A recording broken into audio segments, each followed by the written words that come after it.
The countdown begins. Every moment counts.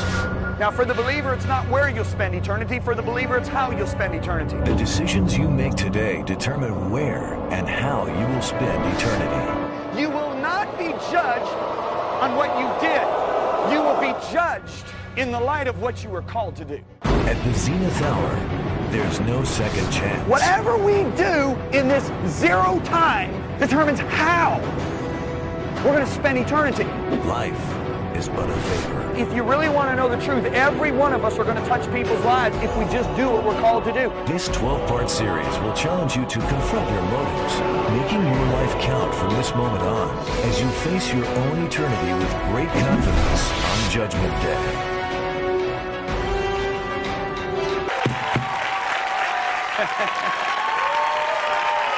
A alegria do Senhor é sua força. Amém.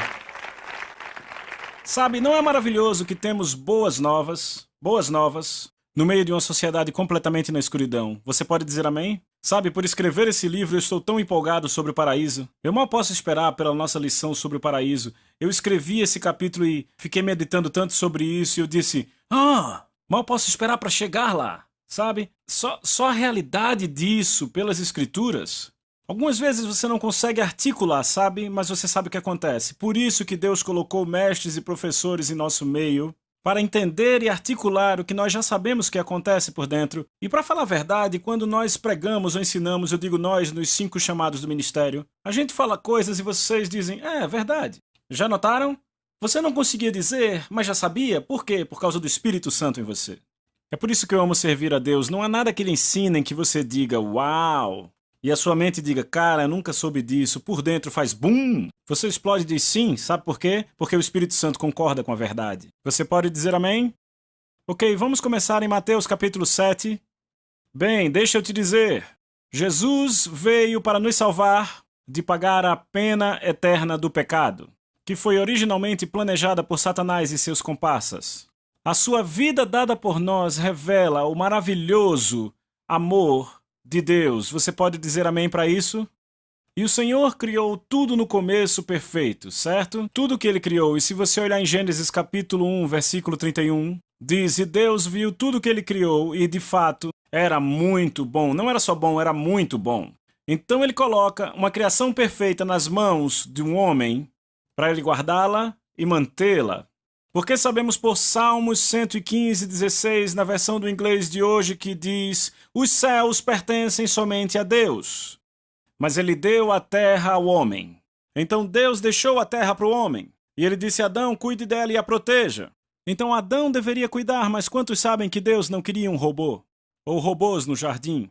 Então, sabe, Deus colocou uma árvore no meio do jardim, que era a árvore do bem e do mal, mas precisamos lembrar que havia várias árvores.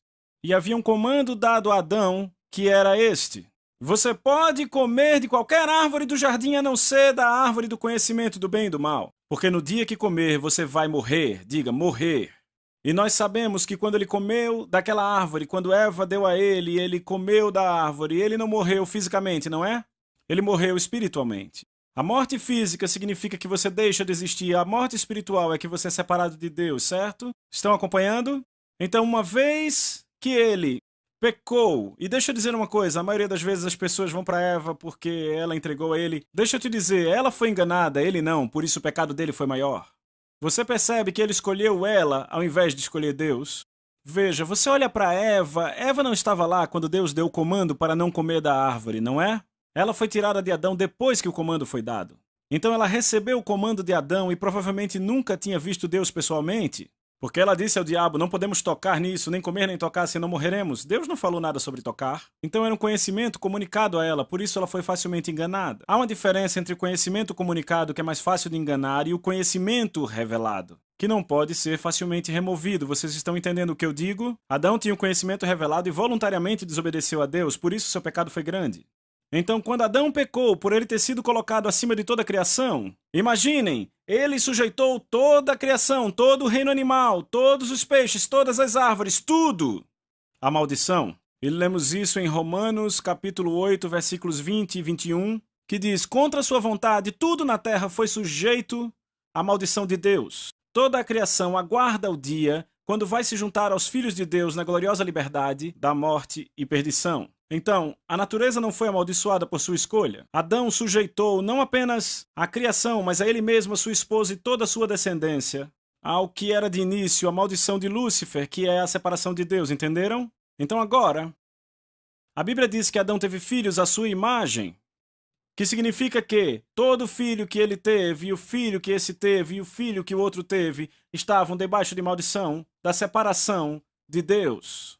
Então, Deus enviou Jesus, e descobrimos que quando uma pessoa aceita o que Jesus fez por ela no Calvário, quando se torna cristã, não só tem seus pecados perdoados e evita o julgamento, mas também tem uma nova natureza. Você pode dizer natureza comigo? Lemos em 2 Coríntios capítulo 5, versículo 17, quando alguém se torna cristão, se torna uma nova pessoa por dentro, ele não é mais o mesmo, uma nova vida começou. Então, na nova King James diz que é uma nova criatura, um ser completamente novo. É agora a imagem e semelhança de Deus. Então, há uma mudança completa de natureza. Repita, mudança de natureza. Literalmente, nascemos de novo. Não somos mais a imagem do nosso pai Adão, mas agora somos a imagem do novo Adão, que é Jesus. É por isso que é completamente ridículo para mim quando eu ouço cristãos criticando não cristãos pelo comportamento deles. Ficam todos tristes pela forma como o pecador está se comportando. Deixa eu te dizer isso. O que está no DNA espiritual do pecador é pecar. Então é realmente muito engraçado quando eu vejo cristãos tristes por ver um pecador pecando. É a natureza deles, o que é completamente ridículo e fora do padrão. É quando alguém que já recebeu Jesus e diz, ele é meu Senhor, vive em pecado habitual. Isso é estranho, porque aquela pessoa tem o DNA espiritual de Jesus e vive contrário a isso. Estão entendendo? Isso é louco. Então vai comigo para Mateus capítulo 7. No versículo 18, Jesus faz uma declaração. Ele diz, uma boa árvore não pode dar mau fruto, nem pode uma árvore ruim dar um bom fruto. Toda árvore que não dá bom fruto é cortada e jogada ao fogo. Desta forma, pelo seu fruto, conhecerão a árvore. Então olhe para mim, o que é que Jesus está dizendo aqui? Ele diz que a natureza de uma árvore é mostrada no nível do fruto. Se você quer ver se uma árvore é boa ou ruim, vá para o fruto. Se você encontra frutos envenenados e não comestíveis na árvore, você sabe que é uma árvore ruim, mas se encontra frutos bons numa árvore, você sabe que é uma boa árvore. E o que Jesus está dizendo é que uma árvore envenenada não pode produzir bom fruto. Por isso eu acho ridículo quando um crente olha um pecador e diz, por que você não está vivendo uma vida santa? Eles não podem produzir bom fruto. E ele disse que essa é a lei espiritual. Uma pessoa nascida de novo, de verdade, não pode produzir mau fruto continuamente. Então, se nós entendermos esse princípio, se entenderá muito mais do que é um crente de verdade na igreja hoje. Porque Jesus declarou desta forma, pelos frutos serão conhecidos. Agora veja o verso 21. Nem todo aquele que diz a mim. Então, mim aqui é quem? Jesus, certo? Não é Buda nem Maomé. Nem todo aquele que diz para mim, Senhor, Senhor. Note a palavra Senhor duas vezes. Lembre da primeira lição. Aprendemos que quando a palavra é repetida duas vezes, ela quer trazer ênfase. Nós conhecemos as pessoas, especialmente na América. Ah, o Senhor me ajudou a ganhar esse jogo de futebol. Ah, o Senhor me ajudou a concluir esse trabalho. Vocês sabem muito bem do que eu estou falando. Nem todo aquele que me diz Senhor, Senhor vai entrar no reino dos céus. Mas aquele que cumpre a vontade do meu Pai que está no céu. O que é que Jesus está dizendo aqui? Nem todo aquele que me chama de Senhor vai entrar no céu. Agora, você percebe que o que está escrito aí desafia o que tem sido pregado na igreja nos últimos 20 anos? Porque na igreja hoje, basicamente o que acontece é que queremos que as pessoas orem a oração mágica.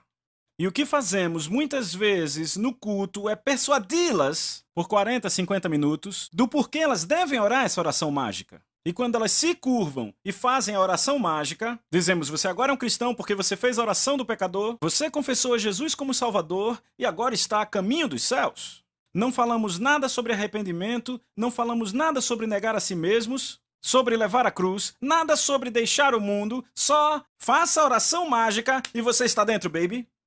Então agora o que temos é um monte de pessoas que fizeram a confissão da oração do pecador, confessaram a Jesus como Salvador, mas não há mudança de natureza. Porque continuam fazendo o que sempre fizeram, pecando. Vocês estão aqui? É por isso que existe tanto pecado hoje na igreja. Porque nós fazemos qualquer coisa para conseguir um convertido. Jesus mesmo disse, rodeais o mar e a terra para fazer um prosélito, e uma vez feito, tornais filho do inferno 2 vezes mais que vós. Então na América tudo o que fazemos é persuadir as pessoas, ok cara, vem pro clube dos nascidos de novo. Vamos cara, só precisa orar a oração do pecador, vamos!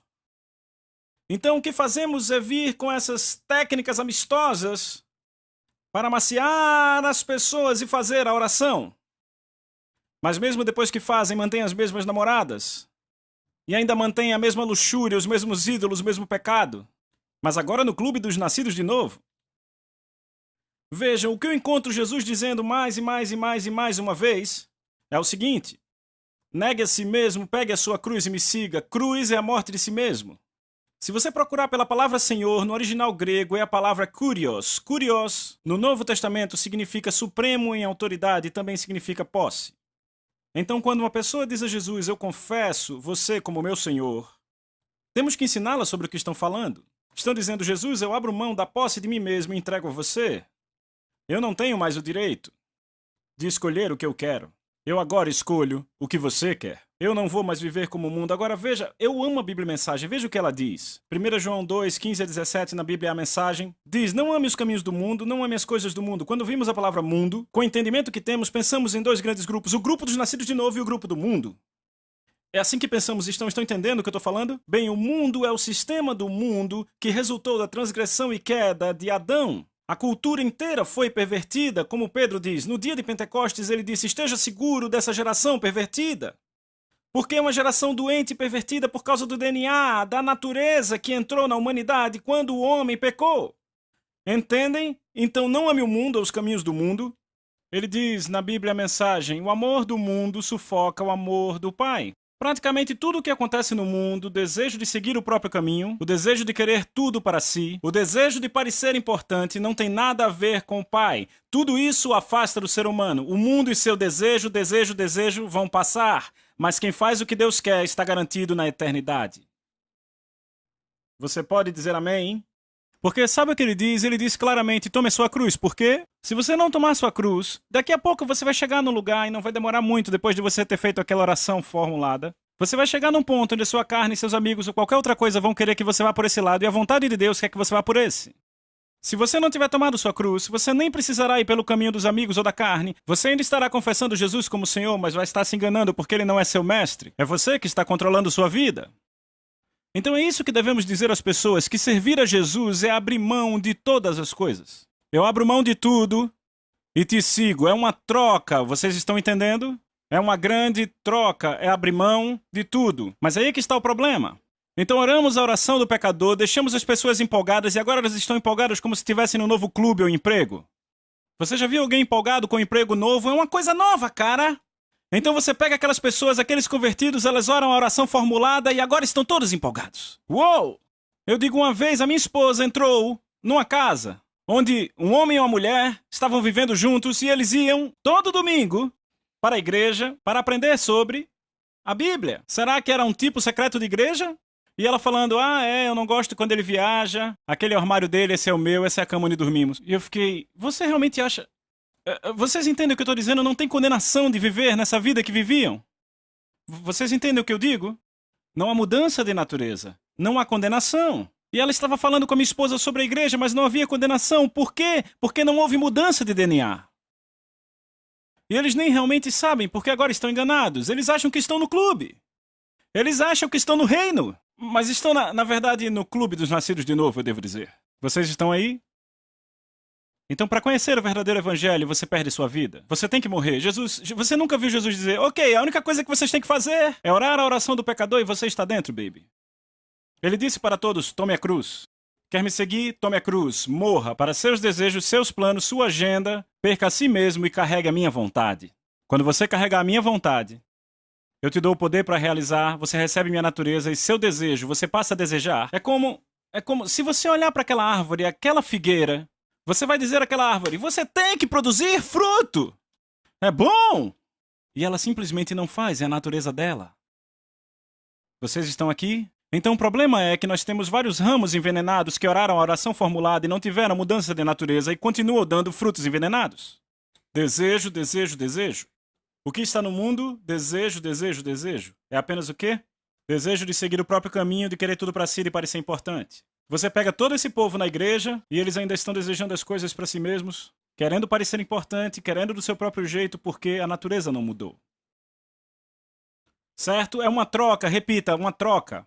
Colocamos nossa vida inteira à disposição e recebemos a vida dele e a natureza dele. Repita comigo, natureza. Jesus repetidamente comunicava isso. Eu vou ler para você o Evangelho de Marcos 8, 34 e 35. Jesus diz, todo aquele que desistir da sua vida, que é vivida apenas na terra, por mim e pelo Evangelho, irá salvar sua vida espiritual mais elevada no reino eterno de Deus. Você vê a troca aqui.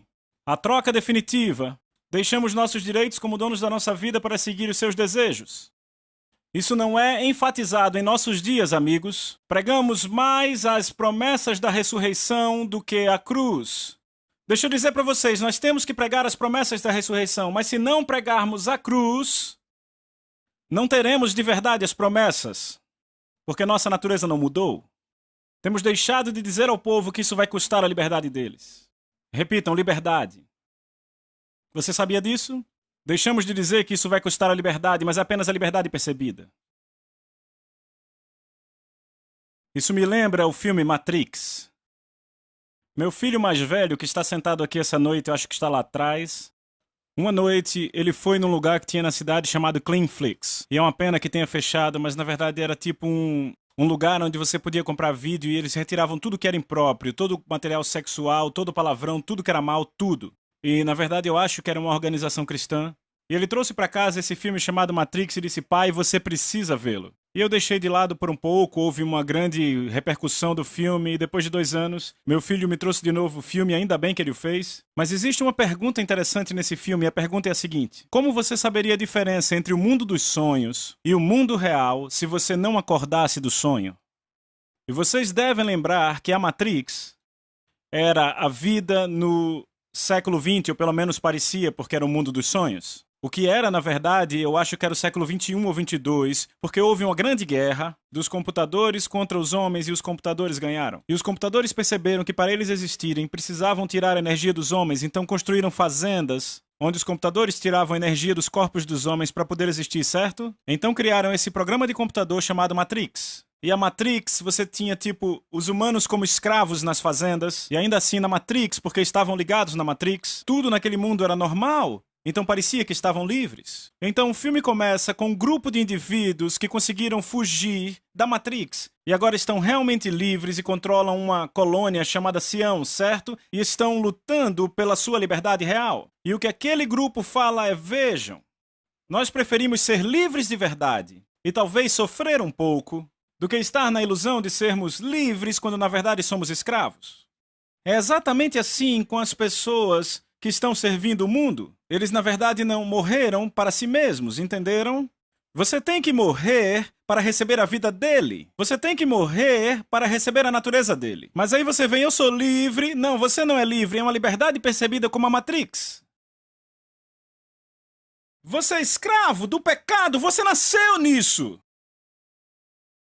E você não vai deixar isso a não ser que consiga sair dali entregando a vida a Jesus e dizendo, eu te recebo como meu Senhor. Não apenas um assentimento mental e não só uma confissão quando você diz, oh, eu te recebo, Jesus. É quando você diz, eu sou seu. Eu sou seu servo, seu soldado desse momento para sempre. E pode ser que você seja como os caras do filme o tempo todo envolvidos naquele esforço, lutando contra os inimigos e tudo mais, mas sabe, você quer a liberdade real. Eu gosto desse filme porque existe um cara que conseguiu sair, mas ele acaba voltando. Ele diz, não tô nem aí, eu quero só comer essa comida. E eu disse, meu Deus, que imagem é essa? Que imagem é essa? Alguém renunciando completamente a Jesus. Alguém que teve a liberdade, mas disse, eu não quero, é muito difícil para mim. Jesus disse, você vai ter tribulações nesse mundo, vai ter problemas nesse mundo, você pode dizer amém? Sabe o que isso me lembra quando eu olho? É isso que temos na igreja hoje. Temos um monte de pessoas na igreja hoje que é como aquele cara assistindo o comercial da Marinha. sabe, aliste-se na marinha, e ele vê um homem sentado no navio de frente para um belo porto com todos aqueles rapazes sorridentes com ele.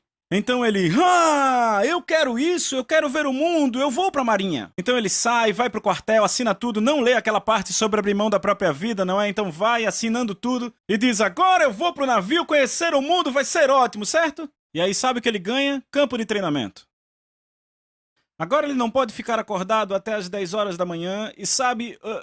o sinal toca cedo às 5:30 da manhã e ele não pode mais deixar o cabelo grande, tem que se barbear, ele vai ter que limpar banheiros, ele vai ter que limpar barracas. E aquilo continua por 6 semanas, mas ele tá lá, cara, um dia eu vou pro navio com os meus amigos, vou conhecer o mundo. Então de repente acaba o treinamento básico e ele é mandado pro navio e começa a fazer a mesma coisa lá, limpar banheiros. E tem pouco tempo livre e agora, diferente do treinamento, o tempo livre que ele tem é o tempo todo na água. Talvez um porto aqui, outro ali. E o que acontece?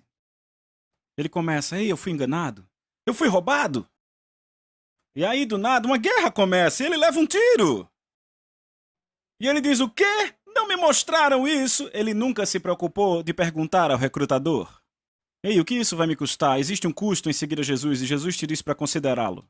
E aí um monte de gente na igreja que não considerou o custo e orou a oração do Clube dos Nascidos de Novo. Então o que temos é engano em massa. Pessoas que acreditam que são crentes, mas não são. Porque ainda estão na sua própria vida e ainda amam o seu pecado e o mundo. Veja, um verdadeiro escravo é aquele que está aprisionado pelo pecado. Jesus uma vez disse, em verdade digo que todo aquele que pratica o pecado é escravo do pecado. E note que ele diz pratica. Não é aquele que uma vez ou outra cai num pecado, é aquele que habitualmente pratica. É um escravo. E ele diz, um escravo não permanece para sempre na casa. Certo? Então isto nos remete à história que foi contada sobre a árvore e os frutos. Certo? Vá comigo para 2 Timóteo capítulo 3. 2 Timóteo capítulo 3. 2 Timóteo. Eu considero esta uma passagem fantástica. 2 Timóteo, capítulo 3. Versículo 1. Paulo diz, mas saibam, repitam, saibam, que nos últimos dias, são os dias em que vivemos, certo? Dias perigosos virão. Bem, a palavra perigosos aqui, no literal, é difíceis, certo? Outra tradução, a Bíblia Viva diz, será muito difícil ser cristão nos últimos dias. Bem, você pode olhar para mim? Eu olho para Paulo e olho para os nossos dias. E eu penso, tá, Paulo diz que nos meus dias vai ser difícil ser cristão. Mas espera aí. Você sabe o que aquele cara passou? Quer dizer, ele apanhou 3 vezes com uma vara. Sabia que ao apanhar com vara, eles tinham seus ossos marcados e isso doía por semanas, semanas e semanas? 5 vezes ele foi chicoteado por 39 menos 1, quer dizer, 40 vezes menos 1, 5 vezes diferentes. E para chicotear, eles amarravam no poste, eles esticavam as costas, ficavam na ponta dos dedos, eles vinham e chicoteavam na carne. 5 vezes diferentes. Ele foi apedrejado e dado como morto.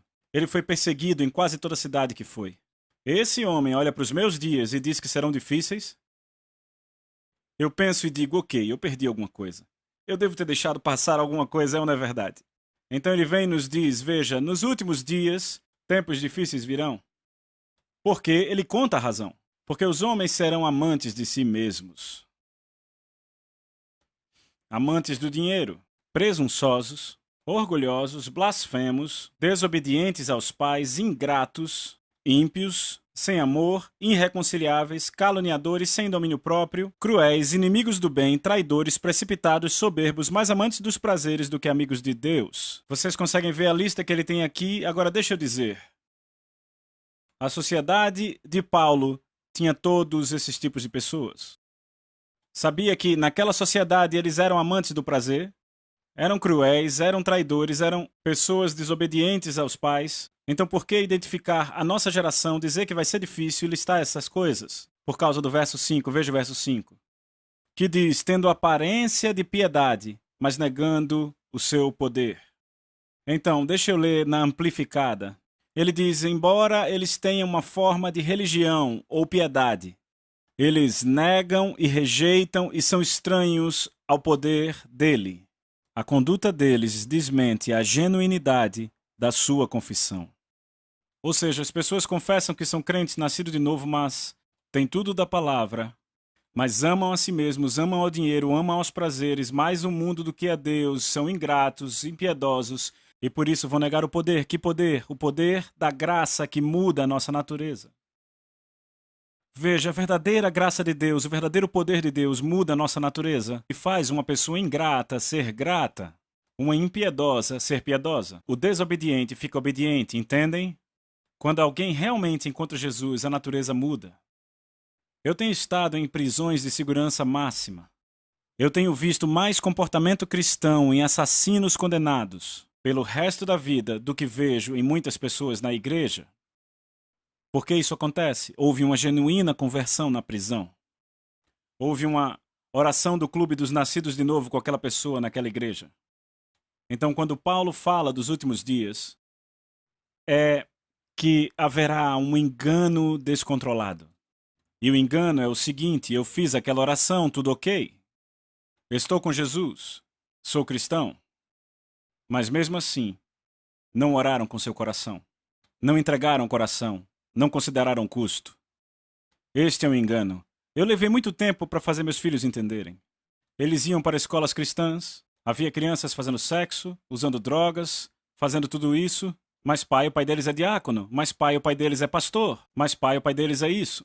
E eu disse, não me importa o que o pai deles é, nem o que dizem que são. Não me importa se citam a Bíblia para você, porque sabem muito a Bíblia das aulas e da igreja. Qual o fruto deles? Tive que continuar dizendo, olha o fruto. Olha o fruto, olha o fruto. O que Paulo está dizendo aqui, falando dos últimos dias, é que teremos pessoas dizendo, eu sou crente, mas se você olhar para o fruto, não são crentes, porque não tiveram uma mudança real de natureza, e são pessoas enganadas. Veja o que ele continua dizendo. Veja, capítulo 10. Paulo diz, veja, mas você, Timóteo, cuidadosamente seguiu minha doutrina, meu ensino. Repitam, ensino. Maneira de viver. Agora percebam que ele diz, seguiu minha maneira de viver, ele não diz, seguiu minha unção. Ele não diz, você seguiu meus milagres? A coisa número 1 que nos qualifica é o caráter de Jesus. Por isso que o apóstolo João disse em 1 João capítulo 2, aquele que diz que está em Jesus deve andar como ele andou. Você vê o caráter de Jesus? Sabe, vem pessoas discutir comigo dizendo, ei, eles nasceram de novo, dê uma chance a eles. Mas sabem, eu vou para estas prisões e vejo esses caras que foram salvos e eu vejo genuína humildade e piedade. Eu vejo pessoas que eu conheço que se salvaram. Por exemplo, a minha esposa. Eu me orgulho de ter levado minha esposa a Jesus. A minha esposa, eu tô falando, eu posso mostrar uma foto de uma semana antes dela ser salva e uma foto de um mês depois dela ter sido salva. Vocês não a reconheceriam. Houve uma mudança completamente total naquela mulher. Eu não disse que ela tinha que parar de beber, ela era quase uma alcoólatra, o pai dela é alcoólatra até hoje. Ela teve uma vida inteira de alcoolismo. Eu não tive que dizer pare de beber, ela simplesmente deixou. Quando o velho eu a deixou, o DNA mudou. Eu tenho muitos amigos que me dizem, ei, sabe, John? Eu era assim, eu falava palavrão como marinheiro antes de ser salvo, e uma vez que fui salvo, isso parou. Eu não precisei mais nem fazer esforço. Por quê? Mudou o DNA, uma mudança de DNA espiritual. Certo? Paulo diz a Timóteo, mas você seguiu cuidadosamente minha doutrina, maneira de vida, propósito, fé, longanimidade, amor e perseverança. Minhas perseguições, veja o que ele está usando para se qualificar aqui. Não são os milagres do ministério. O que é? É o fruto do Espírito, certo? É o caráter de Deus, estão vendo? Perseguições que ocorreram comigo em Antioquia, Icônio e Listra. Quantas perseguições eu suportei e de todas elas o Senhor me livrou. Sim, todos que desejam viver piedosamente em Cristo Jesus vão sofrer perseguição. É uma promessa. Eu te digo que uma das grandes evidências de que você está servindo a Jesus é ser perseguido. Se não estiver sendo perseguido, tem que se fazer algumas perguntas. Porque Jesus disse, quando o mundo te odiar, ele não disse se o mundo te odiar, mas quando o mundo te odiar, saiba que ele também me odiou. Não quer dizer que as pessoas não querem ficar perto de você, as pessoas queriam ficar perto de Jesus. O que o mundo despreza é a quem você segue, a quem você se entrega, em quem você se espelha e como sua vida é vivida. Quando você vive num padrão mais alto, e de repente a sua santidade começa o quê? Começa a condená-los. Então veja o que ele diz no verso 13, mas os homens maus e os impostores, os homens maus são aqueles pecadores, por assim dizer, padrão. Mas note que ele diz impostor. O que é um impostor? Alguém sabe o que é um impostor? O impostor, aqui está a definição, é aquele que assume uma identidade externa que não é a sua natureza real.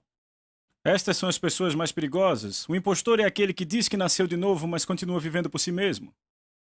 Isso descreve perfeitamente enganado na nossa alegoria de Afabel. Ele agia bem na escola, dizia que era seguidor de Jalen, mas na verdade ele deu mais ênfase a essa suposta vida do que a uma vida que revelasse sua lealdade. Ele enganou as pessoas com sua mensagem. E você pergunta, sua mensagem? Enganar com sua mensagem? Mas ele não era professor. Ah, mas ele tinha uma mensagem. Vai para Judas. O livro de Judas fica logo antes de Apocalipse. Ele certamente tinha uma mensagem. O livro de Judas. Abra lá, por favor.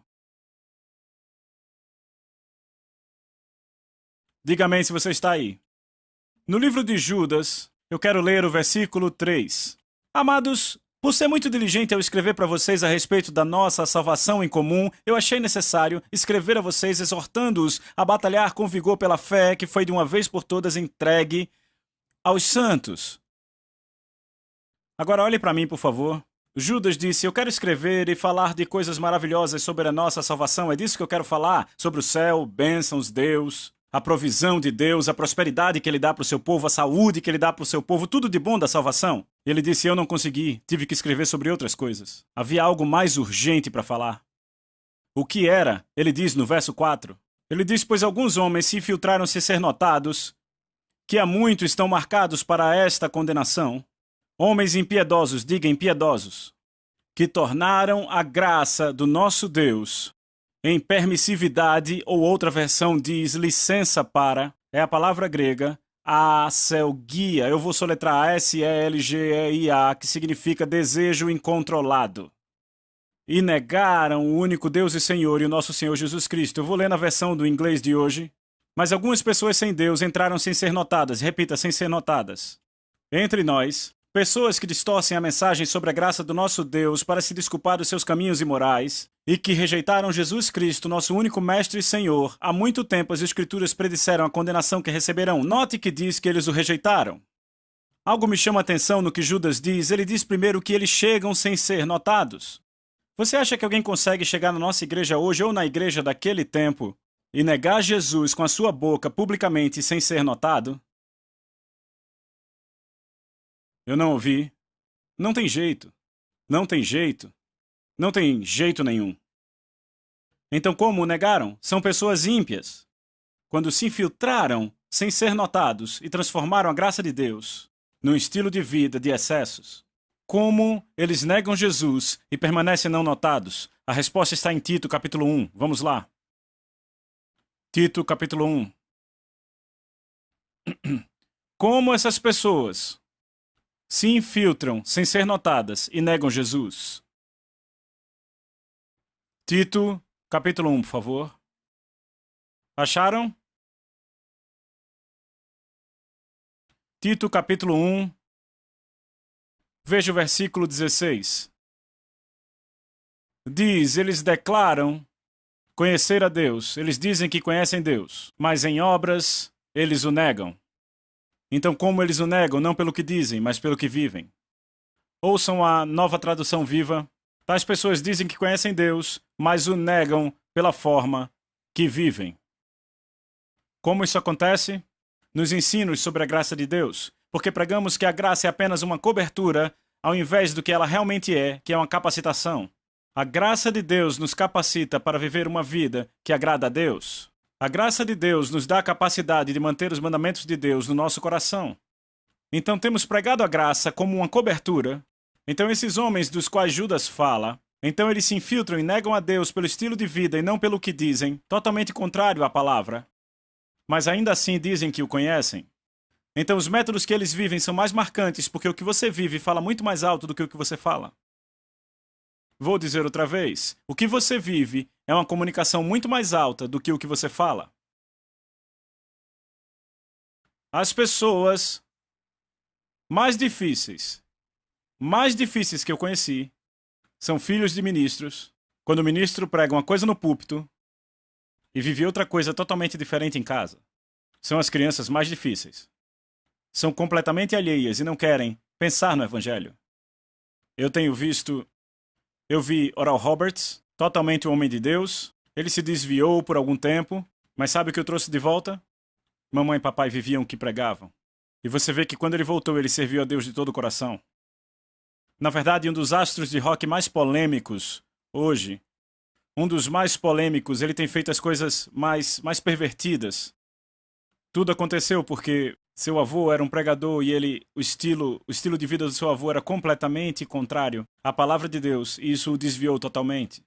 Aquele garoto, seu avô, era um pregador. Estão aqui?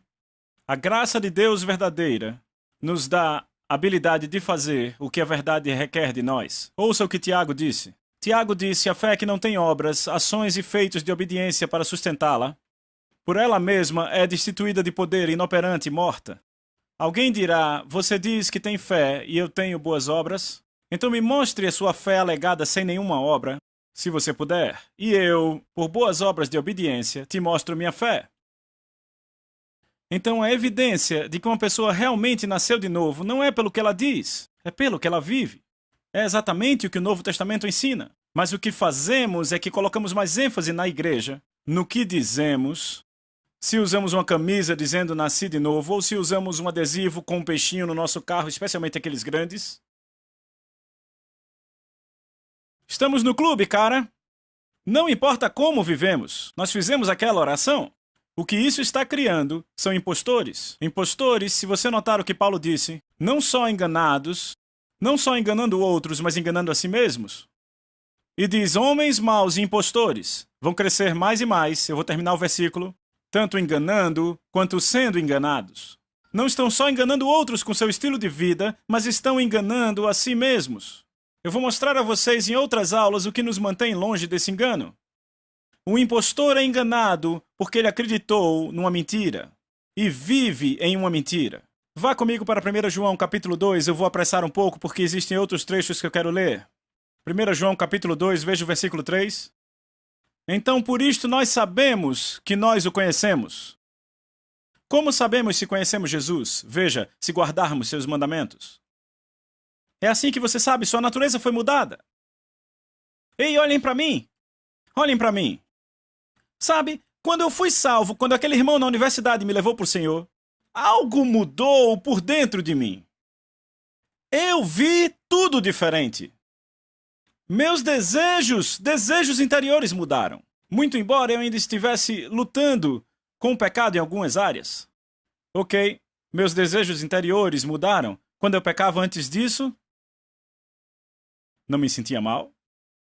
Eu sou só um garoto americano, tenho minhas necessidades. Entendem o que eu digo? Não me sentia culpado. Até que eu vi o chão se abrir e engoli aqueles caras no cinema. Mas então Jesus veio até mim quando eu o recebi como Senhor. Então, de repente, meus desejos ficaram diferentes. Eu ainda era atacado pela luxúria, pornografia, da qual em 6 de maio de 1985 Deus me libertou. Eu fui salvo em 1979.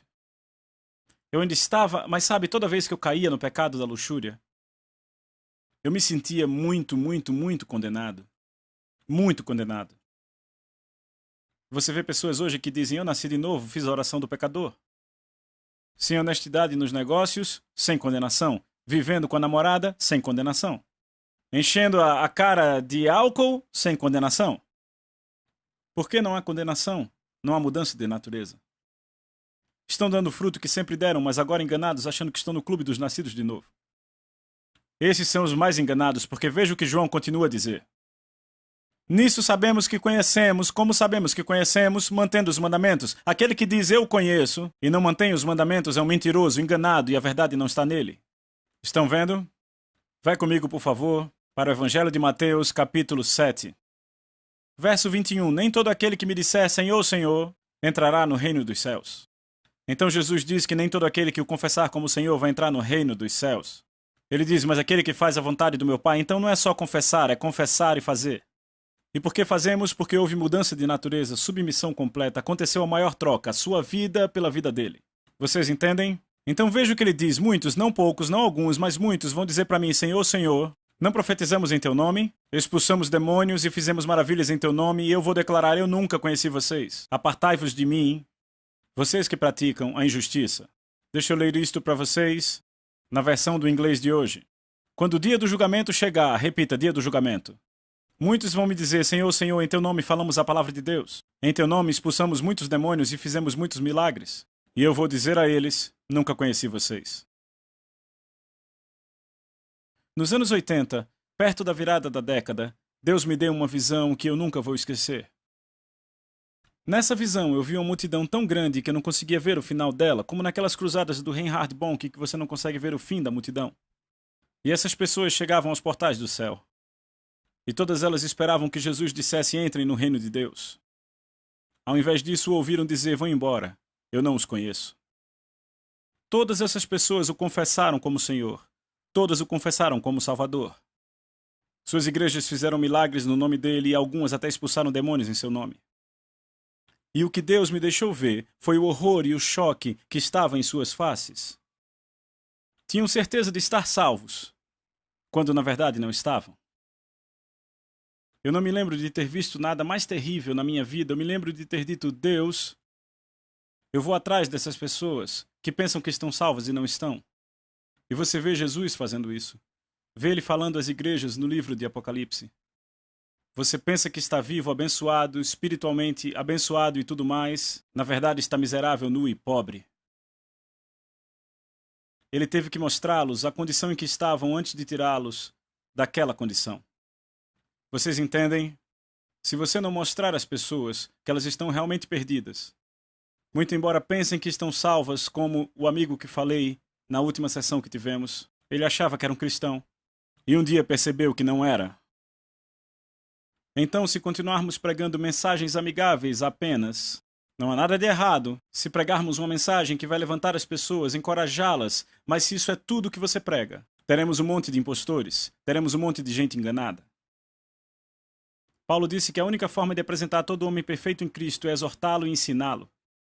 Todos gostam do ensino, mas não me fale de exortação, porque eu não quero ouvir sobre isso.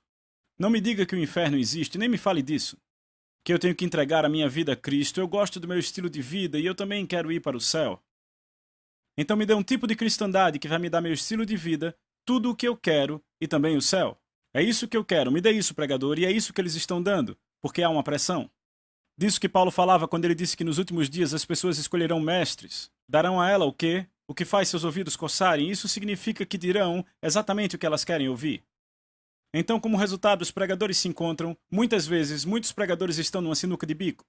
Suas igrejas estão crescendo porque estão pregando mensagens muito positivas. E o que acontece é que tem pessoas vivendo desse jeito, daquele jeito, desse jeito, daquele jeito e não vivem uma vida de entrega. Então, se começarem a pregar aquilo, vão perder as pessoas porque as geraram de um jeito diferente. Se você as gera com compromisso, tenderá a mantê-las com compromisso.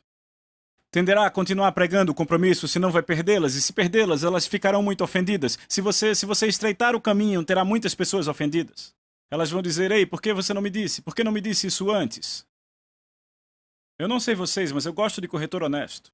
Um corretor que me diga: veja, essa é uma casa legal, mas sabe... a casa tem um problema nessa e nessa área e ela também tem outro problema aqui e aqui, mas sabe? Isso não me importa, nem isso, eu gosto da casa. Você compra a casa e tudo bem. Você sabe o que comprou. Vocês entendem? Mas aí outra pessoa vem vender a casa e diz: essa casa tá linda, e você descobre que ela tem esse problema e aquele problema e esse e aquele, e fica irado com a pessoa que vendeu. Por quê? Porque ela não disse a verdade. Por isso que Jesus, quando falava às pessoas, você pode ver nos evangelhos, ele disse: você tem que negar-se a si mesmo, levar sua cruz e me seguir. Ele disse o tempo todo que tinha um preço. Há um preço a pagar para me seguir. Não queremos enganar ninguém. Queremos que as pessoas da nossa geração saibam a verdade para que no dia do julgamento não tenham surpresas. Queremos pessoas que preguem para, no dia do julgamento, ouvirem: muito bem, servo bom e fiel. Entrem no gozo do seu Senhor. Eu vou mostrar a vocês, nas aulas que virão, como houve pessoas que na verdade ouviram a pregação de Jesus e se desviaram, porque o que ele pregava era muito forte. Mas pelo menos conheceram a verdade. Amém? Você diz amém? Aprenderam algo hoje? Amém.